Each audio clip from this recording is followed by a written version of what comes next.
പരിശുദ്ധ പരമാദിവ്യകാരുണ്യത്തിന് എന്നേരവും ആരാധനയും സ്തുതിയും പുകഴ്ചയും ഉണ്ടായിരിക്കട്ടെ.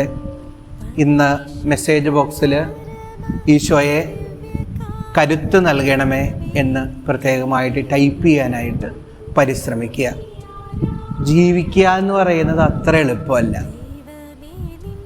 നമ്മളിങ്ങനെ ജീവിതം ഇങ്ങനെ മുന്നോട്ട് നയിക്കുമ്പോൾ എത്രയെത്ര പ്രശ്നങ്ങളാണല്ലേ. സന്തോഷങ്ങളില്ല എന്നല്ല, അഭിവൃദ്ധികളില്ല എന്നല്ല, സമാധാനമില്ല എന്നല്ല, എങ്കിലും നമ്മുടെ ജീവിതത്തിൽ എത്രയെത്ര പ്രശ്നങ്ങളല്ലേ. വ്യക്തിബന്ധങ്ങളിലൊക്കെ എത്ര വിള്ളലുകളല്ലേ, എന്തോരം വേദനകൾ നമ്മളെ ഹൃദയത്തിൽ ഏറ്റെടുക്കണമല്ലേ. ജീവിക്കുക എന്ന് പറയുന്നത് യഥാർത്ഥത്തിലൊരു യുദ്ധം തന്നെയാണെന്നാണ് അച്ഛൻ മനസ്സിലാക്കിയിരിക്കുന്നത്. സങ്കീർത്തനം 108:13 പറയില്ലേ, ദൈവം കൂടെയെങ്കിൽ ഞങ്ങൾ ധീരമായി പൊരുതും.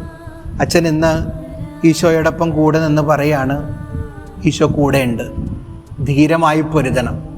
ഒരുപക്ഷെ നിങ്ങളുടെ കുടുംബത്തിൽ ഒരു സമാധാനം ഇല്ലായിരിക്കാം, കടബാധ്യതയിൽ കഴുത്തൊപ്പം മുങ്ങി നിൽക്കുമായിരിക്കാം, കുഞ്ഞുങ്ങളില്ലാതിരിക്കുമായിരിക്കാം, ജോലിയില്ലാതിരിക്കുമായിരിക്കാം, ബിസിനസ്സിൽ അഭിവൃദ്ധി ഇല്ലാതിരിക്കുമായിരിക്കാം, ശത്രുക്കളാൽ ചുറ്റപ്പെട്ട് നിൽക്കുന്ന അവസ്ഥയായിരിക്കാം, ഒരു പ്രതീക്ഷയില്ലാത്ത അവസ്ഥയായിരിക്കാം. പക്ഷെ എങ്കിലും പറയാണ്, ഈശോ നമ്മുടെ ദൈവം നമ്മുടെ കൂടെയുണ്ട്, ധീരമായി പൊരുതണം, നീ ഒരിക്കലും ഒറ്റയ്ക്കല്ല,